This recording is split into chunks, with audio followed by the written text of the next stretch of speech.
শহরের আনাচে কানাচে ঘটে যাওয়া নানা বিনোদনের খবর দিয়ে শুরু করলাম এবারের বিনোদন.com। আসন্ন বাংলা ছবি দাবারু ট্রেলার লঞ্চের সমস্ত খবর দিয়ে সাজানো রয়েছে কোথায় কি, আর যা দিয়ে শুরু হবে এবারকার বিনোদন.com। পরে স্বেচ্ছাসেবী সংস্থা রেজারেকশনে ক্যান্সার সচেতনতার বিশেষ ক্যাম্পের খবর দিয়ে সাজানো আমাদের এবারকার টুটো খবর। গত সপ্তাহে শুভমুক্তি ঘটা বাংলা ছবি এটা আমাদের গল্পকে নিয়ে রয়েছে এবারকার বক্স অফিস, আর সবশেষে বিনোদনের চার ঝলক তো থাকছেই।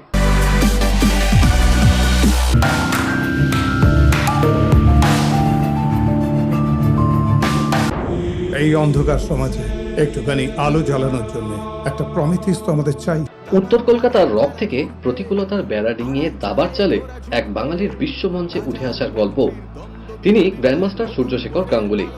তার বর্ণময় জীবন থেকে অনুপ্রেরণা নিয়েই পরিচালক প্রতীকৃত বসুর পরিচালনায় আগামী সপ্তাহে বড় পর্দায় মুক্তি পেতে চলেছে দাবারু। উইন্ডোজের ব্যানারে এই ছবিতে অভিনয় করেছেন ঋতুপর্ণা সেনগুপ্ত, চিরঞ্জিত চক্রবর্তী, দীপঙ্কর দে, দুই শিশু শিল্পী সমদর্শী ও অর্ঘ্য, কৌশিক সেন, শঙ্কর চক্রবর্তী, খরাজ মুখার্জি সহ আরো অনেকে। ক্রিকেট ফুটবল খেললে চাকরি হয়, এইটুকু তফাৎ আপনি বোঝেন না? কত খুচরো টাকার জন্য আমার ছেলেটাকে নিয়ে দিল্লি করছেন। আমি সৌরভ, লোকে বলে আমি বর্ন চেস প্লেয়ার। ছবি মুক্তির আগে সম্প্রতি দক্ষিণ কলকাতার এক ক্যাফেতে স্বয়ং সূর্যশেখর গাঙ্গুলী ও অন্যান্য কলাকুশলীদের বাসে নিয়ে হয়ে গেল ছবির ট্রেলার লঞ্চ। পরে আমাদের মুখোমুখি হয়ে পরিচালক সূর্যশেখর গাঙ্গুলী ও অন্যান্য কলাকুশলীরা জানালেন, এটা ভারতবর্ষের ভেতর প্রথম হয়তো দাবাকে কেন্দ্র করে ছবি, এবং মানে দাবা হয়তো এলিমেন্ট হিসেবে অন্যান্য ছবিতে ইউজ হয়েছে, বাট দাবাকে কেন্দ্র করে ছবি এই প্রথম। এই ছবিটার ভেতর অ্যাকশন দিয়ে শুরু হয়, ফ্যামিলি আছে, মশালা আছে, মানে রোম্যান্স আছে, কমেডি আছে, বাট স্টিল এই দাবার মোড়কটা এই ছবিটাকে খুব আনইউজুয়াল বানিয়ে দেয়। এই অ্যাঙ্গেল থেকে আমার সব থেকে বেশি ভালো লাগে। ইটস আনফর্চুনেট যে আমার দাদু দেখে যেতে পারলো না, খুব খুশি হতো, বা ইভেন আমার দিদু দেখে যেতে পারলো না, খুবই খুশি হতো তাহলে। বাট অ্যাটলিস্ট মা যে এটা দেখে যেতে পারছে, আর মায়ের জন্য আমার মনে হয় যে খুব স্পেশাল ফিলিং, যে শুধুমাত্র এটা আমার নয়, মায়ের বাবারও যে কন্ট্রিবিউশন সেটা সে দেখে যেতে পারছে, এবং আমার মনে হয় সেটা খুব গর্বের, ভীষণ গর্বের। ডকুমেন্টারি করলে হবে না, মানে একদম ভালো স্টোরি ব্যাকগ্রাউন্ডে থাকতে হবে, তবে ঢুকে দেখি। সাধারণ লোক যাদের দাবা দাবা বোঝে না, তারা গল্পটা দেখে, সেই গল্পটা এরা করেছে, খুব সুন্দর করে করেছে, খুব ভালো হয়েছে। প্রতিকৃত একটা দারুণ কাজ করেছে, এবং প্রতিকৃত খুব সুন্দর একটা স্ক্রিপ্ট রেডি করেছে। তো প্রতিকৃতের সাথে প্রতিকৃতের জীবনে এটা একটা সিগনিফিকেন্ট ফিল্ম, একটা স্বপ্নের গল্প, একটা মিশনের গল্প, একটা ফোকাসের গল্প, একটা মা আর ছেলের বন্ধনের গল্প। আর এই ছবিতে মানে বিভিন্ন বয়সের দুটো বয়স দেখানো হয়েছে, বাচ্চাটা খুব ছোট, তারপর টিনেজার বাচ্চাদের কিভাবে সামলাতে হয়, মাদের কত সংগ্রাম আছে, তো অনেক কিছু নিয়ে এই গল্পটা শুধু মানে একটা দাবার গল্প না, এটা অনেক সম্পর্কের গল্প। আমার এই ছবিতে তো অভিনয় করার মতো অনেক কারণ ছিল, অ্যাপার্ট ফ্রম একটা অবশ্যই ইন্টারেস্ট ছিল, কিন্তু সত্যি সত্যি দাবা খেলাটাকে কিভাবে ছবিতে আনা হচ্ছে, এবং সূর্যশেখরকে আমরা চিনি ওর জীবন নিয়ে, মানে সেটাও আমার কাছে খুব এক্সাইটিং ব্যাপার ছিল। আমার কাছে একটা খুব বাড়তি একটা সিদ্ধান্ত ছিল আর কি এই ছবিটা করার জন্য।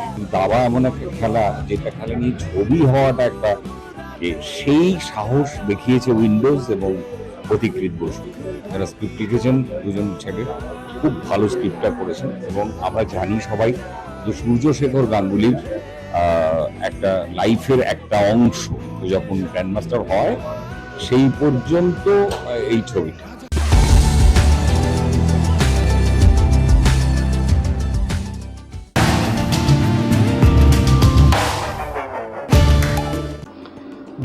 সালের 18 ডিসেম্বর যাত্রা শুরু করার পর থেকে নানা সমাজসেবামূলক কাজের সঙ্গে নিজেদের জড়িয়ে রেখেছে সরকার স্বীকৃত স্বেচ্ছাসেবী সংস্থা রেজারেকশন। শুধু শহরেই নয়, তিনটি গ্রামেও তারা নানাবিধ কাজে নিজেদের নিয়োজিত রেখেছে। তবে কলকাতায় তাদের কাজ ক্যান্সার নিয়ে। দুরারোগ্য রোগে আক্রান্ত রোগীর পরিবারের পাশে থাকতেই নিজেদের সার্থক বলে মনে করেন এই সংস্থা। সম্প্রতি ইস্টবেঙ্গল মাঠে তারা আয়োজন করেছিল ক্যান্সার সচেতনতার উপর একটি বিশেষ অনুষ্ঠান। ইস্টবেঙ্গল ক্লাবের সহসচিব রূপক সাহা, প্রাক্তন ফুটবল সচিব রজত গুহ, প্রাক্তন ফুটবলার রঞ্জিত মুখার্জি, ক্যান্সারজয়ী প্রাক্তন ফুটবলার সুরজিৎ বসু ছাড়াও এই অনুষ্ঠানে হাজির ছিলেন অঙ্কোলজিস্ট ডক্টর সৌমেন দাস। শুরুতেই সংস্থার পক্ষ থেকে পুষ্পস্তবক ও মেডেল দিয়ে তাদের স্বাগত জানানো হয়। এছাড়াও ক্লাবের সদস্যদের হাতে তুলে দেওয়া হয় একটি ট্রফিও। উপস্থিত বিশিষ্ট ব্যক্তিরা তাদের সংক্ষিপ্ত ভাষণের মাধ্যমে অনুষ্ঠানের গুরুত্বের কথা তুলে ধরেন। এছাড়াও ডক্টর দাস ও তার বক্তব্যের মাধ্যমে এই রোগের হাত থেকে কিভাবে নিজেদের সচেতন করা যায় সেটাও তুলে ধরেন। সব মিলিয়ে এই অনুষ্ঠান উপস্থিত দর্শকদের মধ্যে দারুণভাবে গ্রহণযোগ্য হয়। পরে অন্যতম চেয়ারপারসন তনিমা মুখার্জি ও চিকিৎসক সৌমেন দাস জানালেন, আমাদের এনজিও হচ্ছে রেজারেকশন। তো রেজারেকশন বিভিন্ন ফিল্ডে এই অ্যাওয়ারনেস, ক্যান্সার অ্যাওয়ারনেস ক্যাম্পেইন তো চালিয়েই যাচ্ছে। আজকে আমরা এই প্রথমবার ইস্ট বেঙ্গলে একটা সুযোগ পেয়েছি। তো মানে বর্তমানে আমরা চাইছি যে খেলার জগতের সঙ্গে একটা চিকিৎসা জগতের মেলবন্ধন করতে। তো সেই জন্যই আজকে এই প্ল্যাটফর্মে আমরা প্রথমবার ক্যান্সার অ্যাওয়ারনেস প্রোগ্রাম করলাম এবং ওনারা ভীষণই উৎসাহী। তো আমরা চেষ্টা করব পরবর্তীকালে যদি এখানে একটা স্ক্রিনিং প্রোগ্রামও করা যায় ডাক্তারবাবুর মাধ্যমে। বরাবর বলি যে ক্যান্সার সচেতনতা বৃদ্ধি করা এবং ক্যান্সার অ্যাওয়ারনেসই হচ্ছে ভারতবর্ষ তথা পশ্চিমবঙ্গে ক্যান্সারের যে প্রকোপ সেটাকে কমিয়ে আনার একমাত্র উপায়। এবং আমরা যদি জানতে পারি যে কি করলে ক্যান্সার হয় না এবং সেটা যদি রেগুলার প্র্যাকটিস করি, তাহলে কিন্তু ক্যান্সারের ইনসিডেন্স অনেকটা কমে যাবে। এবং ক্যান্সারের প্রাথমিক লক্ষণগুলো সম্বন্ধে যদি আমরা সচেতন থাকতে পারি, তাহলে কিন্তু ক্যান্সারকে প্রাথমিক পর্যায়ে আমরা ধরে ফেলতে পারবো এবং প্রাথমিক পর্যায়ে ক্যান্সার ধরা পড়লে তা কিন্তু সম্পূর্ণরূপে সেরে যায়। নমস্কার বন্ধুরা, আমি অন্বেষা। বিনোদন.com এর দর্শক বন্ধুদের জানাচ্ছি আন্তরিক ভালোবাসা, প্রীতি ও শুভেচ্ছা।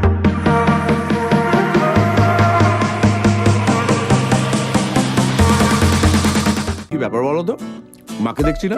আপনি কিন্তু সময়ের থেকেও জোরে হাঁটেন। রবীন্দ্রনাথের বুকের উপর শুকনো নয়নতারা ফুল।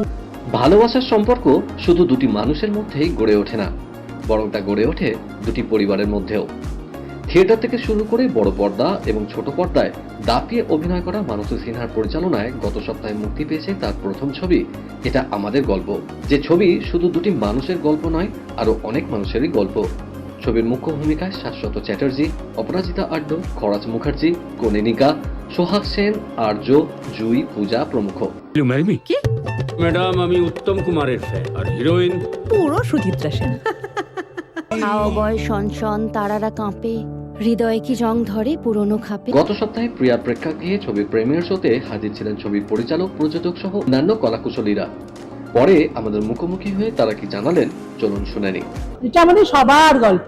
আমার আমি একাকিত্বে বিশ্বাসই করি না, ওই জন্য আমি ভীষণ সবাইকে নিয়ে জড়িয়ে মরিয়ে থাকতে ভালোবাসি, তাই গল্পেও তার ছায়া পড়ে গেছে। দর্শকদের বলবো, এটা আমার ফার্স্ট কাজ, ভালোবেসে প্লিজ হলে এসে দেখবেন। ভালো খারাপ যেটা হবে নিজেরা দেখে বিচার করবেন, হলটা ভরিয়ে দিন প্লিজ।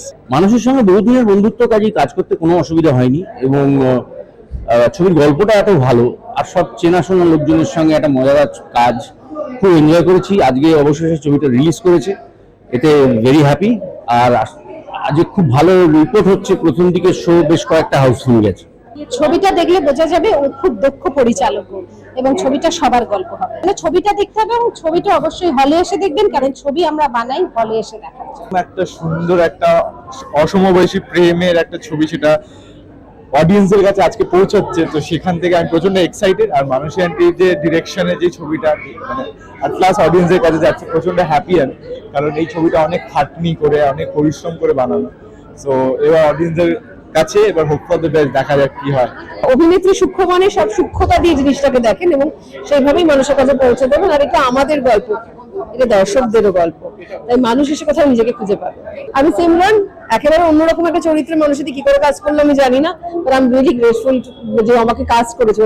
ও প্রথম পরিচালিত সিনেমায়। যেহেতু এটা আমাদের গল্প, খুব পরিষ্কারভাবে বোঝা যাচ্ছে এই আমার এটা চাই, আমার ওটা চাই, আমি এই করব, আমি আমার থেকে আমাদের ইন্ডিভিজুয়াল থেকে বেরিয়ে যদি আমরা সবাই মিলে আমাদের নিয়ে ভাবি, তাহলে পৃথিবীটা একটু সুন্দর হয়। তো এই গল্পটা আমার গল্প, যিনি দেখছেন তার গল্প, যারা শুনছেন তারা তার গল্প।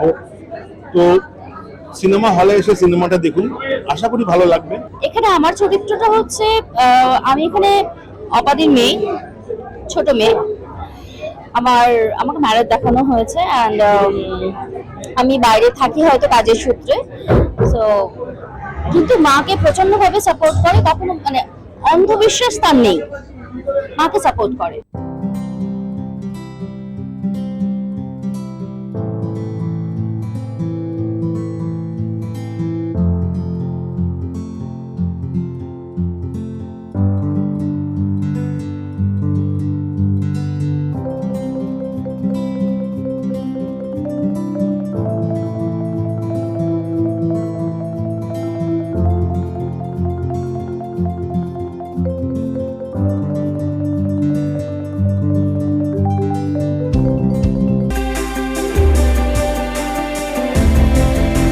স্টারডম সিরিজের হাত ধরে পরিচালক হিসেবে হাতেখড়ি হচ্ছে শাহরুখ পুত্র আরিয়ান খানের।